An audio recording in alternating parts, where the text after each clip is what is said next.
All right, and with that, I'm going to officially welcome you to our community webinar about mental health challenges and resources for parents and caretakers of children with RASopathies. My name is Naomi Furman. I'm a research assistant at Bridge Lab, and I'm really happy to have you all here. Really happy you are spending 1 hour of your Saturday morning with us, and we'll get started. So before we officially begin, I have some housekeeping notes. This event is being recorded and we will share the recording with attendees after the event. We have 1 hour with most of the time reserved for questions and open discussion. And this is a community event, so we want to hear from you. Please utilize the chat to ask questions and connect with one another. The event is being recorded for the first portion of the event. Towards the end of the event, we will have time for just open discussion. And that part, we encourage you to jump off of mute or leverage the chat. And we will not be recording that portion of the event.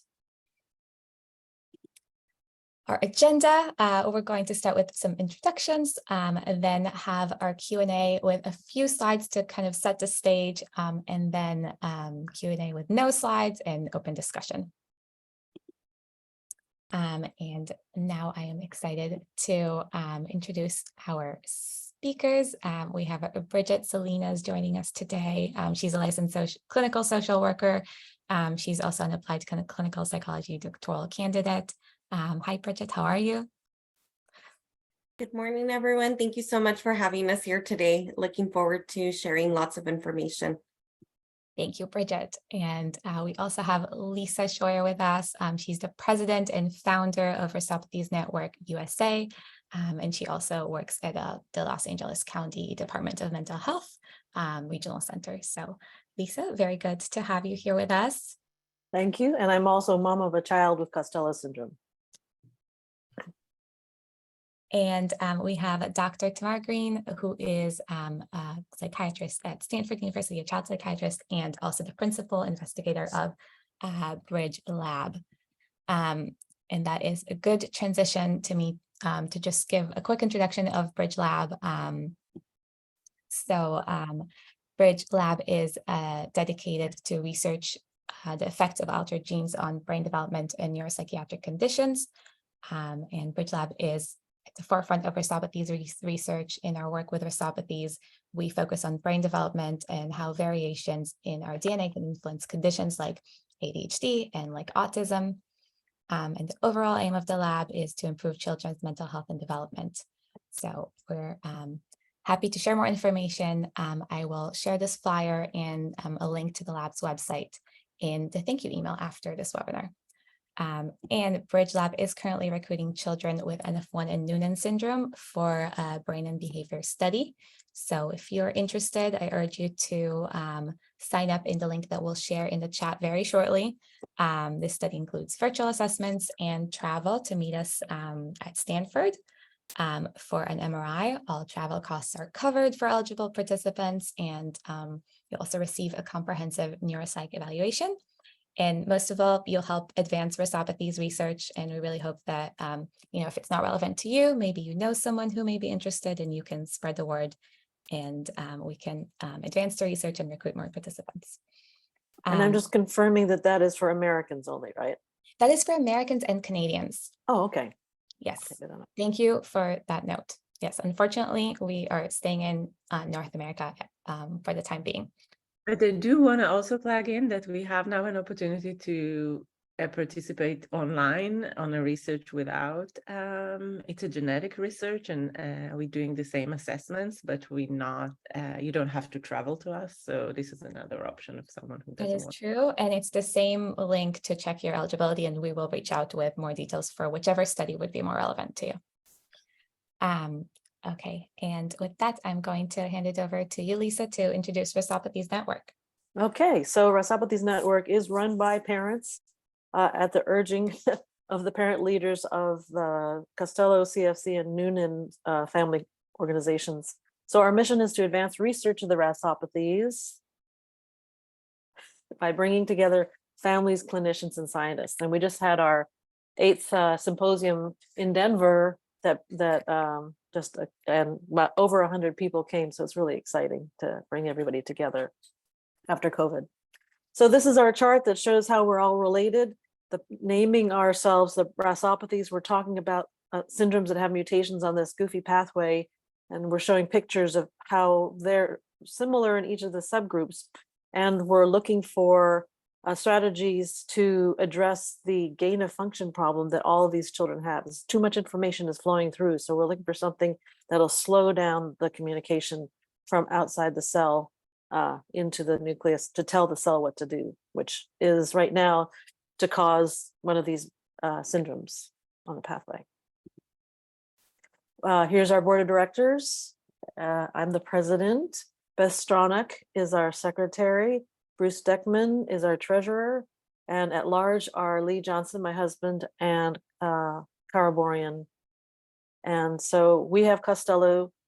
Bruce has Costello. Cara has CFC, and Beth has a Noonan child. Thank you, Lisa. And I saw that there's a note that the RASopathies Network is always looking for volunteers. So if you're interested in getting involved in RASopathies Network, I'll share that with in the thank you email as well, the details for that. And just a quick thank you before we launch into the Q&A. Thank you to Los Angeles County Department of Mental Health for giving Lisa and Bridget the opportunity to share all of this information with us. We really appreciate it. And thank you to all of the funders and funding opportunities supporting Bridge Lab listed here. All right, and with that, we're going to jump into the Q&A. Just a reminder that the first 2 or 3 questions have some slides to them just to give more context and share information to questions that you've pre-submitted when registering to this event. And the rest of the questions will be more free-form and conversational. So our first question here is, are there typical or most common mental health issues that you see in children with RASopathies at various age or developmental stages? And Tamar, I'll let you take that. Okay, thank you very much, and good morning, everyone. And just a quick thank you also to Nomi, that without her, I don't think we could hold this community webinar. So thank you, and thank you guys for joining. This is a big question that basically, this is what I think about a lot, and I'm gonna share some insights that we have, but I just want to give a context that there's much more. I'm not covering all the syndromes in the RASopathies. So kind of like just think about it as a taste to what we are thinking about. So I would just want to give context to continue what Lisa said about the RAS-MAPK pathway. It's a very central pathway to human biology, and there's a lot of interest in this pathway because its association with cancer. However, when we talk about the RASopathies network pathway, and in the context of cancer, we talk about somatic mutation, meaning like mutation that happens later in life. And when we talk about RASopathies, we're talking about mutations that happen early in life. And what you see here is the pathway, and I just kind of like to show how many genes can be affected or mutated, and but still signal to the same pathway. My lab is currently studying mostly NF1 and Noonan syndrome, so I'm going to quickly cover the psychopathology we see. Again, as a broad way to think about it, I think when we talk about these syndromes, we mostly think about early development or development of the younger children, but we do, and this is where we start to think about, we do know that challenges continue throughout life. So there's a lot of, there's importance to also think about this as kind of like a continuous and following things longitudinally to see where they develop. And in NF1, we see, you see on the slide, cognitive weaknesses, but I do want to emphasize that these weaknesses are many times in NF1 are on the background of normal IQ within the normal range. So we talk about definitely significant issues with attention and issues with executive function in the way how we plan things, but also a very high percentage of learning disabilities. So that will definitely kind of like guide us to early assessment and evaluation of the child when they get to definitely by this school age, but sometimes before. There's social challenges, meaning in the ability of the children to form social relationship, to understand cues, and I do see that as the children enter puberty and later on, we do see more overt symptoms of mood and anxiety. So this is something that we're also aware of. This is a study that we completed this year, and I want to increase the awareness to the study because I think many parents can use it, and I'll give the context in a moment. We evaluated children with Noonan syndrome and compared them to controls, and I think for the first time conducted a formal psychiatric diagnosis. And we focused on the three diagnoses as you see here. So we did find a high percentage of oppositional defiant disorder that I think is related to high levels of irritability in the children, but I'll talk about it in a moment. We did see autism spectrum symptoms, not necessarily, we did not see any of the children fulfill the full criteria for autism. And we saw very, very high percentage of ADHD disorder or some symptoms of attention, up to almost 70%. And I put the link here, Naomi, if you push the next slide. These are the main findings, but most importantly, this is a paper that I highly recommend for parents to take to school when they communicate with school, because it's, as you can see here, it's outlined really, really kind of like in a simple way in bullet points. This is copy-paste from the paper of all the challenges that we found in children with Noonan syndrome. So I can definitely see this paper used as in an IEP to educate the school. So I put the link to the full paper there, and we'll also put it on the chat in a moment. And finally, we are now concluding an exciting study that focused on NF1 and Noonan syndrome, and I just analyzed this data yesterday. And basically what we do find here is that, as I mentioned, in both Noonan syndrome and NF1, we see elevated symptoms of attention problems that are pretty similar between them. So we see kind of like like an elevation of that, and also of full symptoms of ADHD. But also, as you can see, and these kids are young, and they're between 4 to 11. So we do also see, even in these younger ages, emergence of depressive symptoms. So this is something that we need to be aware clinically, but also to study that. And that's it. I just want to say that without your participation and support, it cannot happen. So I'm really thankful for all the families that took the time and traveled to visit us. Thank you, Tamar, and giving us an overview of the mental health challenges in children with Noonan and NF1. And I wonder if some parents, find them relatable or see other types of behaviors or mental health challenges, and feel free if you feel comfortable to share that in the chat. If any of these resonate, if they don't. And with challenges, we also need resources to support. So I would love to, Lisa, get an overview of the process of getting resources for mental health challenges through the school system, through regional centers, or in any other way. Thank you. So the next slide will help us review all that stuff, where to find mental health resources.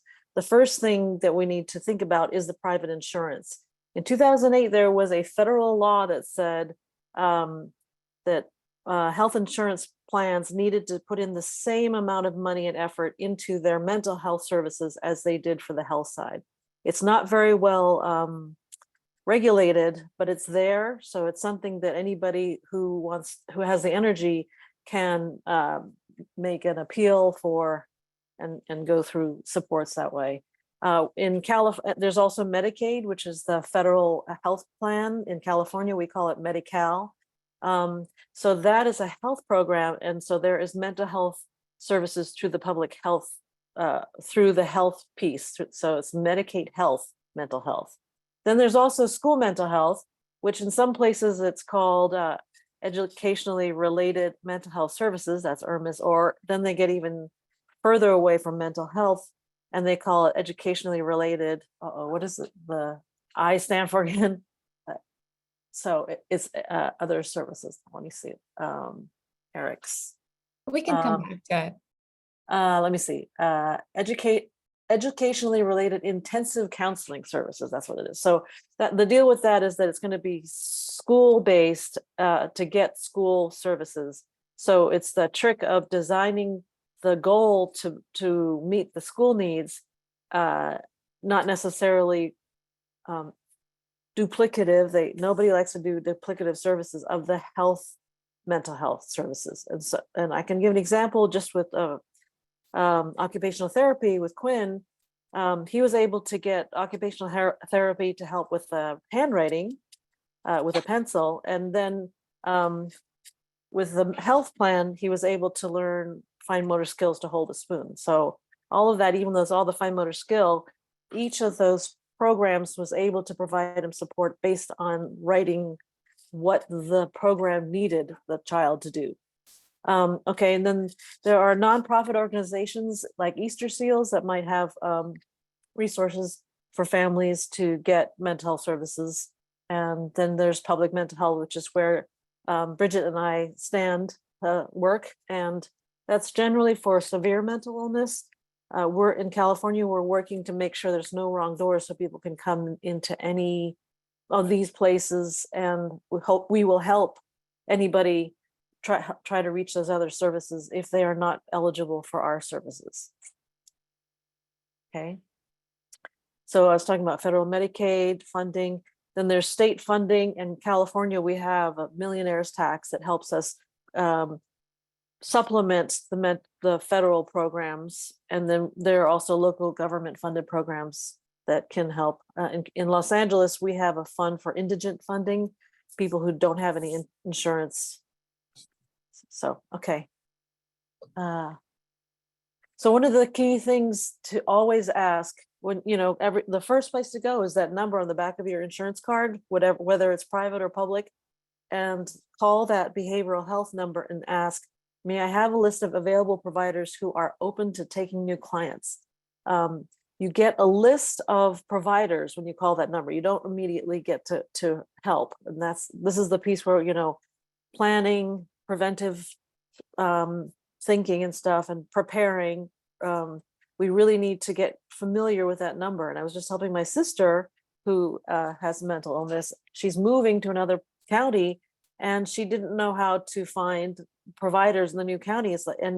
We're turning back to this question. So even if we are used to being in the system, we forget about these little things. And so this little thing will help open doors for services more easily. So what not to say when you're looking for mental health services is the diagnosis. Don't say I have a child with Noonan syndrome or I have a child with autism when you call a mental health provider, because they're going to say, oh, I don't do that. even though you're trying to explain the baseline of like, this is where I'm coming from, and you know, you can't even start to say the mental health concern you have, because the provider's thinking, oh no, they want help with that diagnosis. So don't talk about the diagnosis at all, the genetic diagnosis. Just talk about your concerns, what you're seeing in terms of mental health. What to say is, I see a change in my child's behavior. So that helps explain that you know that the baseline of what the child has, and then you want to talk about your concerns. They're sleeping less, they're acting out more, much more, and I'm really worried, you know. So, and you need to explain the difference, that the change in behavior, because that's where mental health comes in. And then when to say it is as soon as you start getting concerned, because the earlier you can get help, the better the outcome. It's you know, anyways, I could repeat that over and over, and we're gonna have another question about how to say it. So, okay. And and to further simplify and make things much easier, I know Lisa and I experienced this firsthand when we were navigating the different systems and encountering various barriers. Is what we did is we put together a script. So we put together these cheat sheets, these scripts, so you can just input all of your information, and it really debunks and demystifies what not to say, when to say it. So you can take this script with you. You can share it with the circle of support, who it can be anybody else supporting the individual, and you put down all of the information: what mental health location, if the individual is located here in California, are they supported by a regional center, making sure all of that pertinent documentation is included, and double checking, right? The IPP may not have anything relevant related to mental health services, but we want to make sure that we're double checking that we have all of this information at hand, just in case we need to use it as an advocacy tool. But this is great because you can go from 1 to 5 and you can read verbatim what is said. I have an individual who's requesting mental health services. Well, you know, instead of doing the push and pull, well, what do you need? Well, want, what do you provide? You can just check it off. Well, I need therapy, medication management services, or case management services, right? So you can just check it off. And so as you are engaging and speaking to the person on the other end, connecting you and triaging and screening for mental health services, you can say exactly what it says on the script. And then you use language, right? Because language helps really overcome barriers and allows us to navigate these various systems, you know, due to decompensation, deterioration from their typical baseline, right? That word is key. So this is their level of functioning, right? And now it's not, you know, it looks really different. So these are symptoms, these are concerns, these are behaviors, but where is it happening? At home, at school, in the community. It could be a religious or spiritual setting, interpersonal relationships, and you can just check it off. And then after that, you go in talking and discuss the presenting problem as well as the symptom, right? What are you seeing? I'm seeing them withdraw. I'm seeing them no longer making eye contact. I'm seeing them have tantrums. I'm seeing them be aggressive to self or others. And so you want to jot down everything that you see, so that way you can use that and put it into your script. And then at the end, one of the components that we have added, just to make sure that we clarify, is please note that the individual has an intellectual developmental disability. In this case, right, we are looking at RASopathies.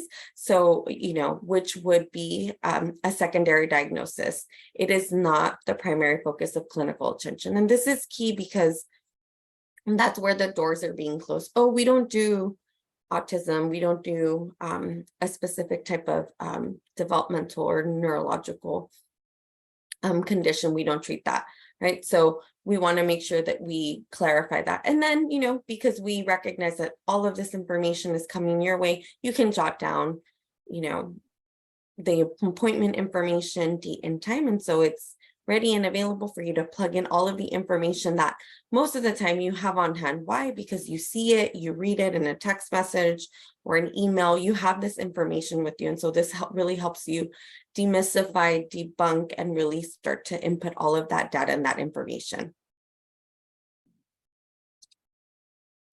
And another question that, well, what does the workflow look like? Like, what is the process?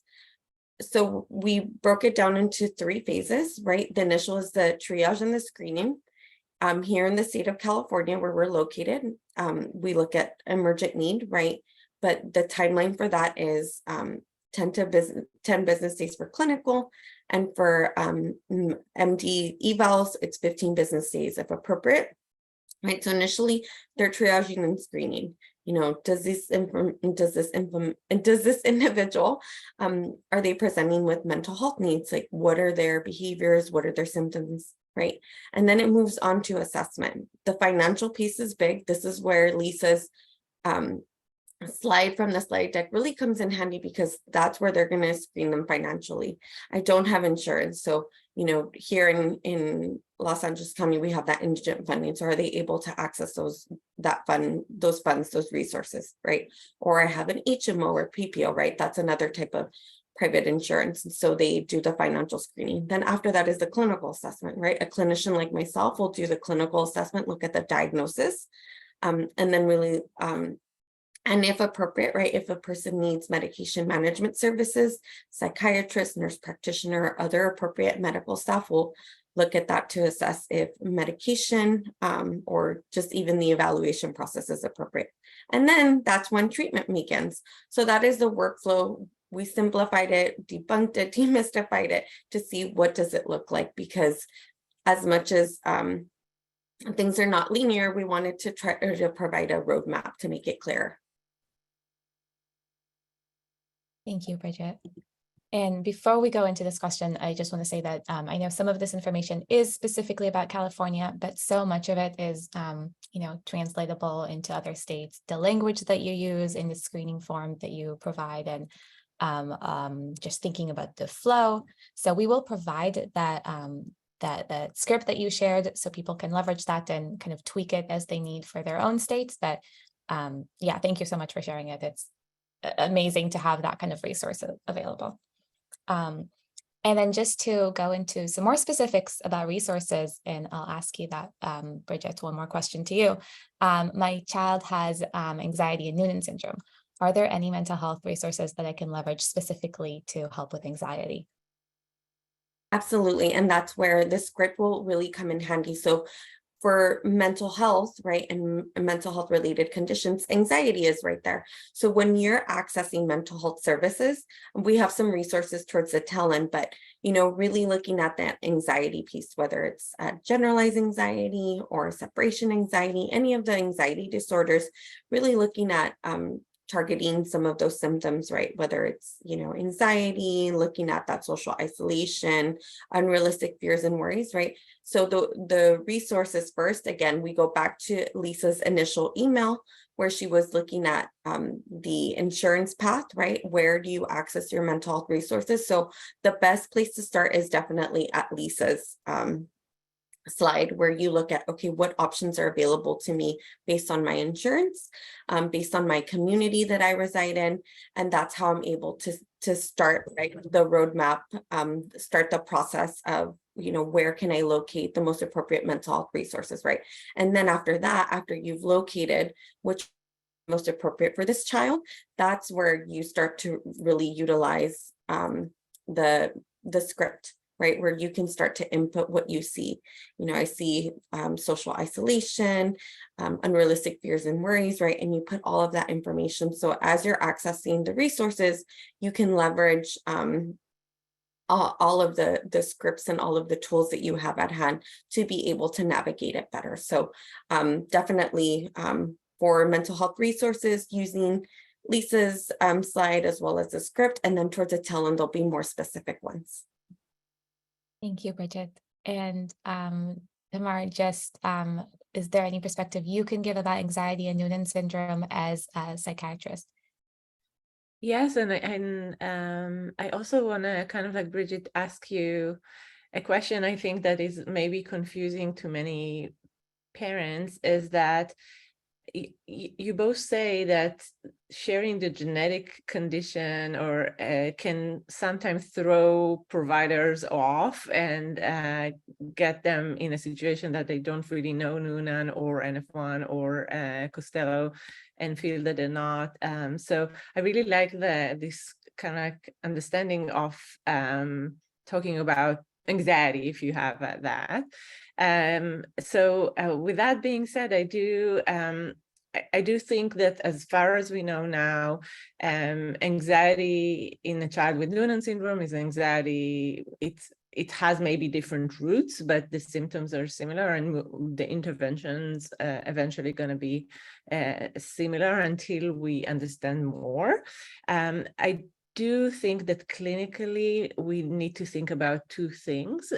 One, if there's cognitive weaknesses, it's kind of thinking about the source for the anxiety, because sometimes it's anxiety idiopathic, we don't know, it just showed, but sometimes it's because the child is handling some difficulties at school that increase their anxiety.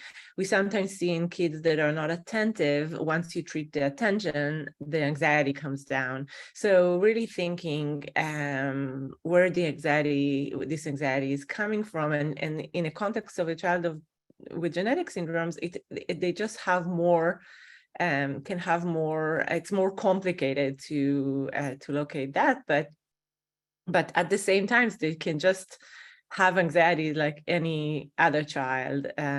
So I hope it kind of like and make it clear. It's just kind of like thinking more broadly about the reasons for the anxiety. There's also potential for trauma response. We know in infants that are exposed to trauma, the trauma goes into their bodies because they don't have language to process it. And after they grow up, and we know this from foster system, that weird behavior that pops out, if they dig, they'll find the trauma was the source.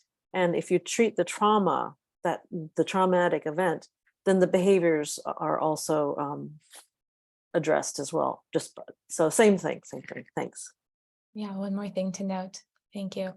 So we talked about anxiety, and then we also talked earlier about difficulties in social cues and some autism spectrum disorder symptoms. So a question that the audience shared before: my child struggles with social cues and making friends. What resources are available to help specifically with social cues? And Lisa, I'll kick it off to you, and other people can answer too. Okay, every state has a parent-to-parent or family voices organization that helps children with parents with children with special needs, including special healthcare and special developmental needs. And so they are connected to the various resources in their community that can help with socializing.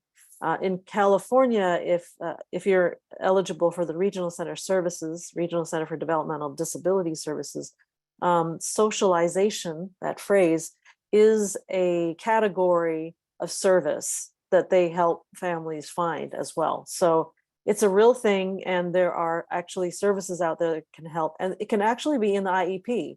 We had that for my son, that he needed to have a friend. So it's like, you know, it was really amazing that a goal could, an IEP goal could be that as well. Thank you. And thank you, Lisa. This is super important. And I was wondering if you can talk a little bit about what makes a child eligible to services in regional center versus only through schools. But maybe it's a different question than here, so maybe you can take it later on. I just want to also add that I think as parents, learning how to develop social cues and kind of like provide that in the house setting is also very efficient, because it's the environment the child is there all the time. So kind of like developing more understanding and spending some time with providers to see there are services of ABA that comes into the house if the cases are severe. And as Lisa emphasized, definitely those services you can receive them through school as well. It's kind of, it almost doesn't matter the cognitive level that the child is functioning. Even if they're functioning in regular class, there are services that can be provided, and usually it's being given in a small group that working on developing the social understanding, developing how to communicate, and it's very efficient for the kids because it's things that you have to, it's like you can't learn swimming by, you have to swim in the social interaction in order to develop that. And I wanted to add too, thank you about the ABA. In California, we have legislated that both our Medicaid, which is Medi-Cal, and our private insurance companies need to provide behavioral health services. And ABA is just one of them. It's the most common. So it's just like, Kleenex instead of tissues. ABA, really the service name is behavioral health services. So your insurance plan, whatever you have, you should provide that resource. It's another thing to advocate for. Thank you. Yeah. And to add one more piece to that, well-rounded responses, when we think of social cues, right, and we're thinking about social pragmatics, it's really important to see not only what we were talking about, like in the home, but also out in the community and in structured settings. So it could be a social skills group, right? If you are connected, like here in the state of California, we have regional centers and they have different vendors, different organizations that have social skills group. Or it can be, just as Lisa had mentioned, in the school setting where that can also be provided through various interventions. So when it comes to social cues and making friends, right, that peer interaction, to keep in mind in various settings how there are different interventions available, whether it's a social skills group or even something that a parent can work on in the home to really reinforce some of those interventions. Thank you, Bridget. And this is truly a well-rounded answer. And I think we're actually going to, before we go into the next question, we'll take a little detour and touch on regional centers, because I know we're mentioning them a lot. And Lisa, can you shed some light on what they are, how to leverage them? Are they only in California? Well, California is the only state in the union that has entitled services for individuals eligible for the program. There are 5 categories of eligibility, and I don't have my sheet right now. It includes the most common that didn't used to be the most common is autism. And it has to have, every state does have a developmental disability criterion that if you have a disability that occurred before the age of 18, then there are services that you can get for the rest of your life. And that program is different in each state. So in California, there is a list of those specific developmental disabilities. And the most mysterious is the 5th category, which is that you can have, you might not have any of the first 4. It's like epilepsy, autism, cerebral palsy, can't remember, mental, that's it. What used to be called mental retardation, which is not intellectual disability. And the 5th one is anything that appears like mental retardation or intellectual disability and can benefit from the services that the intellectual disability services provides. It's so confusing to our providers across the state how this works. We have our own training for providers to explain it so that they can help families better. Then the criteria, anyway, so just to narrow in, so regional centers are essentially a service to help coordinate care in the state of California. And okay, all right, perfect. Another, I know it's interested. complex, but all right. So speaking of resources, I know Lisa and Bridget, you both work in the Los Angeles County, which is a fairly big city. What would you tell for someone looking for resources in more rural areas? And Bridget, you can. I just wanted to say Los Angeles County is 80 miles north-south and 80 miles east-west And we do have rural areas that we have to deal with besides inner city. We're very diverse. Perfect. So Bridget, maybe So you can. thanks so much. So considerations regarding accessibility, affordability, availability, and acceptability, something to consider when accessing those resources. Now, fortunately, telehealth is available. So let's say there may not be an organization in your area, you reside in a rural area, and there isn't a local vendor agency that's able to render services. So one of your options is telehealth services, which is now, because of the pandemic, more of the norm rather than the exception. So that's one. And two, with especially Lisa was mentioning that we reside in LA County, we serve rural areas. And here specifically in the state of California, we do have agencies that do go out to rural areas, and even subject matter experts who specialize in this level of care, whether it's serving those of Indigenous backgrounds or those who may have a limitation in accessing resources. So just so everyone is aware that there are resources available in rural areas, and now we're able to leverage them because the accessibility has expanded, as well as capacity via telehealth, as well as agencies and vendors are able to go out into these rural communities and be able to serve them. Even some of these subject matter experts are from these communities. They identify as belonging to these communities. So we're really able to meet the need and meet the individuals where they're at. Thank you. And sounds like the pandemic also kind of accelerated the process of, all right. Yeah. Okay, and another question, Lisa, Bridget, to both of you, is there a better type of schooling, Montessori, slower pace, potentially homeschool? So it all depends, right? Each child is unique. Each child has a different level of capacity, functioning, and abilities. So where we recommend that everyone start when looking at what is the most appropriate school and educational environment is really looking at what is their baseline. What is their level of functioning? What are their social skills, their OT, their speech? Where are we functioning intellectually? And based on that data, based on those assessments and that information, you are then able to determine what is most appropriate to meet those educational needs. Something also to consider, especially again with Los Angeles County and even like the state of California, that each school setting provides different resources, right? Where Montessori, as well as some private schools, may potentially have smaller classroom settings that may be appropriate for the student or the individual.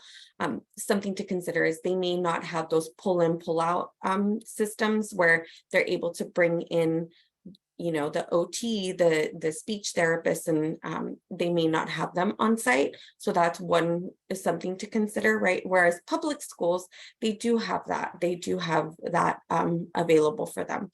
Again, when someone says slower paced, right? And that's where that IEP comes in, where you're able to tailor, being able to turn in assignments later, moving at a different pace, whether it's extended test taking time. So all of that can be tailored based on their education plan. So definitely lots to consider, but always start with, well, what does the data say? What does their functioning look like? What do these assessments tell us? And based on what is shared for that specific individual, then you're able to assess, okay, these are my options. Which one seems most appropriate to meet their educational needs with supports?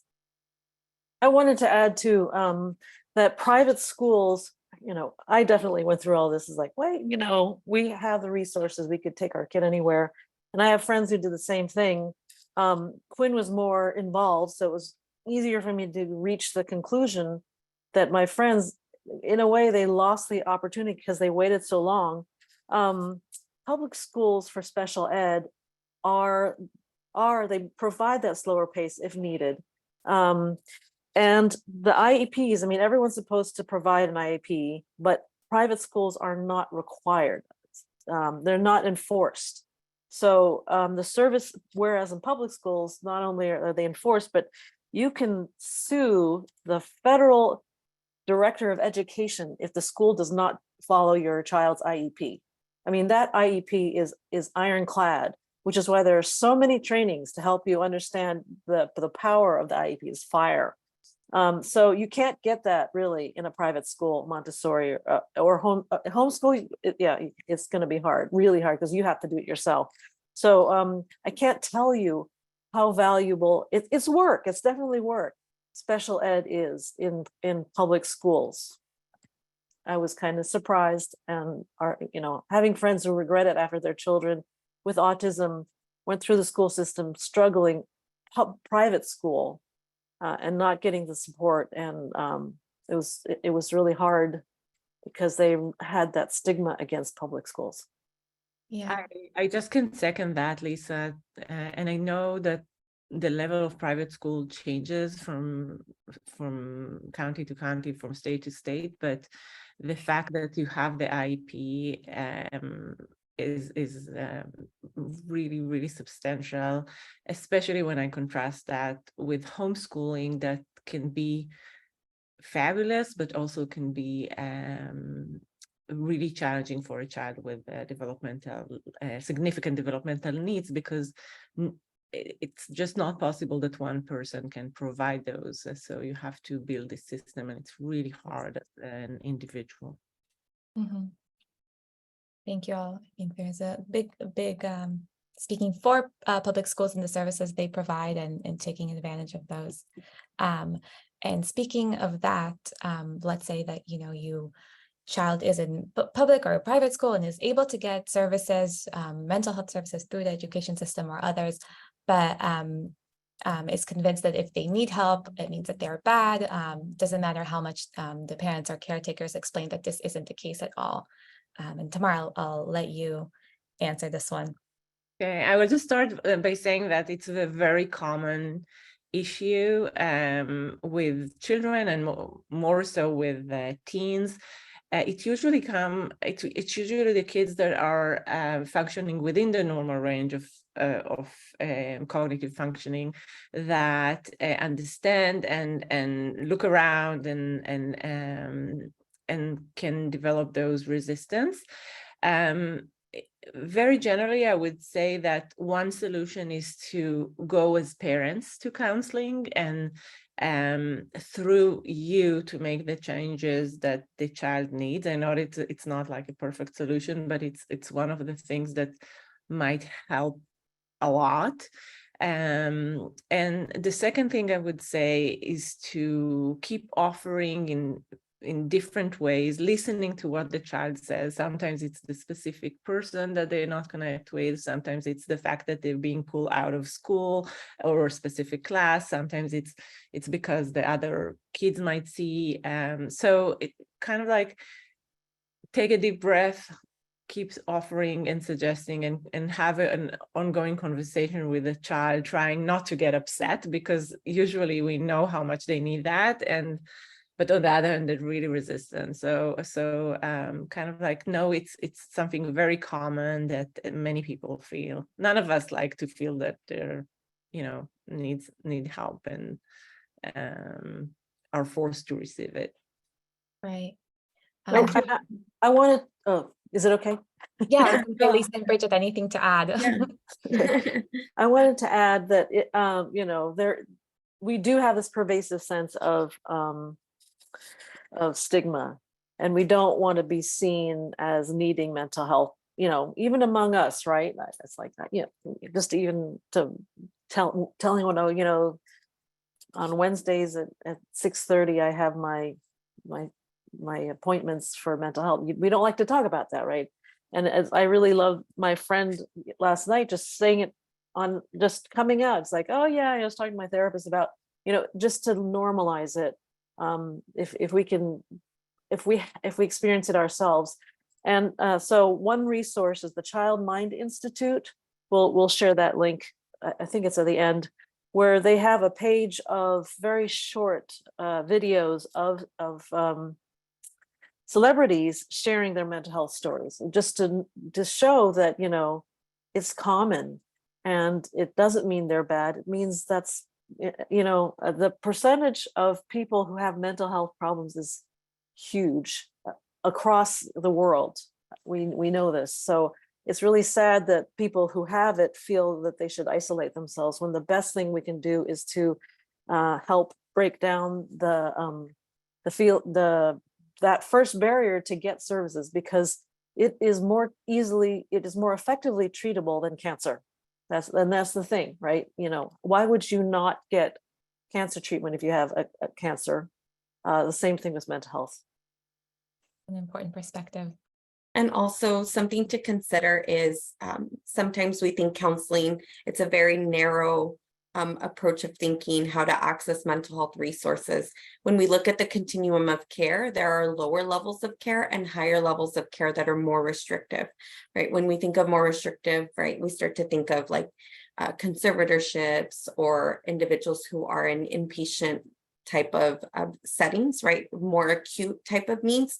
But when you start to really address some of the stigma and really start to look at introducing the thought and the idea of counseling or therapy or a mental health related interventions, you can start at a lower level of care.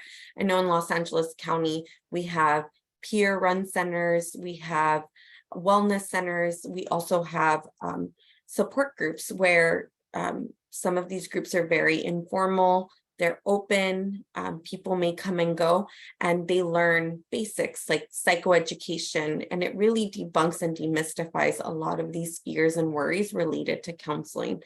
So, you know, when you look at the person across the screen or across the room and you notice that they have similar fears, worries, and concerns about participating in counseling, and because it's a more informal setting, it's not as structured, they're able to really warm up to these thoughts and really start to build rapport with the person, the facilitator, even somebody with lived experience who is able to really help them warm up and introduce and transition into the thought, or even actually participating into counseling, right? Where it's less of convincing and talking at, and more so of like, hey, let's see where we can go from here. Let's see how we can, you know, really increase our healthy lifestyles with our self-care and mental health. Yeah, thank you, Bridget. So there are a variety of options when looking at mental health and counseling and support. So we have one more question that was submitted ahead of time. So we will quickly go through that, just a few comments on it, and then we'll open it up to one question from the audience. If you have one, please feel free to put it in the chat, and then we will wrap up. Tamar, I'll send this one over to you for just a few quick comments. Do you feel like it's important to share the diagnosis at a certain time? The diagnosis meaning Noonan diagnosis or an F1 diagnosis or a mental health diagnosis, and how do you suggest talking about it? I'm going to address it as, I think, the genetic diagnosis, and it's again always depends on the child. And I just want to say to that kids do know more than we think, and they grow with differences that they feel every day. So many times it's kind of like the parents really feel strongly about, like, will I share or not share? But the child does know that something is going on. And I kind of like tend to think that it's better to share at the level the child can understand. Depends on their age, depends on their cognitive functioning. And what I kind of usually guide parents is to go with the child questions rather than like pouring on them like information on them. Is kind of like really to see how much they're interested and how much they want to know, and what kind of like bothering them. Something I see that in kids that participate in our studies is that also if the child can have some sense of agency over contributing to science or doing something at school about their diagnosis if they're interested. Anything that kind of give the child some feeling of agency. I think it's create a lot of effect on their how they perceive what is going on, and of course this should come with a lot of psychoeducation and understanding that a genetic change is not necessarily deterministic, and there's so much you can do and live a healthy life. So this is also kind of a message that need to goes together when you talk about the diagnosis. Thank you. And before we go, I see some questions in the chat already. Before we go into one of the questions, I will just share the list of resources that we have here. There's one slide and there are links, and we'll share the full deck so you'd be able to have access to all of this. And then Family Voices that Lisa mentioned a couple of times, the National Disability Rights Network, and Relationships Decoded. That's a really interesting resource for developing safe relationships for people with developmental disabilities. So we will share all the links and all of it later on. And now we have one question that actually came up and we weren't able to get to it. It came up in when people were submitting questions ahead of time. So there is one question about our son has NF1, entered puberty, and can be defined aggressive and impulsive. And I think there was another question about kind of changes in behavior as entering puberty with RASopathies, with NF1, with Noonan. And maybe we can talk a little bit about that, and then we'll wrap up. I just wanted a quickie. I also am a trainer of youth mental health first aid, and in that training, we explained that half of all mental illnesses occur by the age of 14. This is the general world, and 3/4 by the age of 25. Puberty is a hot button time. This is when the brain is rewiring for all children. I mean, it's part of a mammalian developmental process, so it's going to be hard. So just wanted to lay that as the groundwork. Okay, everyone else. I will add that specifically for, and I agree with Lisa completely, we have to always remember that.